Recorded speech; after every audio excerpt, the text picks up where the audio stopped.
Gente, a minha irmã ganhou uma boneca muito assustadora. Maninho, olha minha boneca nova que a mamãe deu. Ai, nada, bestão. Ela não faz nada. Né, menininha. Não! Se você encostar na minha boneca, você vai ver. Aí vai, vem escondida. Cara. Maninha, a mamãe falou pra hoje dormir com você. E Hoje ela vai dormir comigo. boa noite. Boa noite. Eu vou no banheiro, maninho. Tá bom, vai lá no banheiro. Vai lá no banheiro.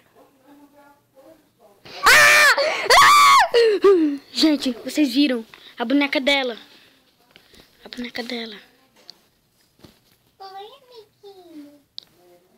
Quer um cafuné? Eu gosto de brincar.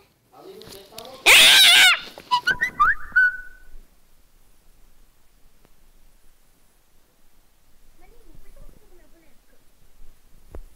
Cara, eu joguei a sua boneca que ela tava falando. Ela não roubou nada. Você que tá mentindo. Eu não tô mentindo. Tá. Sua velha. Roubou ela. E daí, pô?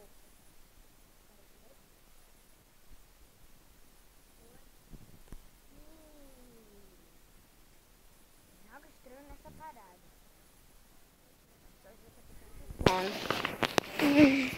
Tu vai no banheiro de novo? Ah, é daquele chocolate que tu comeu, né? Ah, é. Sem graça. Eu não devia ter te dado muito chocolate. Tá bom. Boa noite, maninho. Boa noite.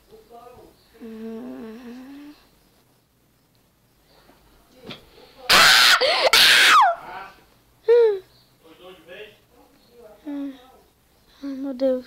Ai, meu Deus do céu. O que Meu que Deus. foi? Ai, meu Deus do céu. Ai, meu Deus do céu. Pegou minha Ai, meu Deus do boneca. céu. Solta minha boneca. Ela veio me atacar. Cara, tu, né? Se tu encostar mais uma vez nessa boneca, eu vou pegar esse chinelo que o maninho me deu. E aí, pessoal, a gente agradece por vocês terem Por vocês terem vida dessa paciência de ver esse vídeo. Tchau. Só sabemos que você não pode se assustar e é tudo mentira. É só pra você ficar com medinho.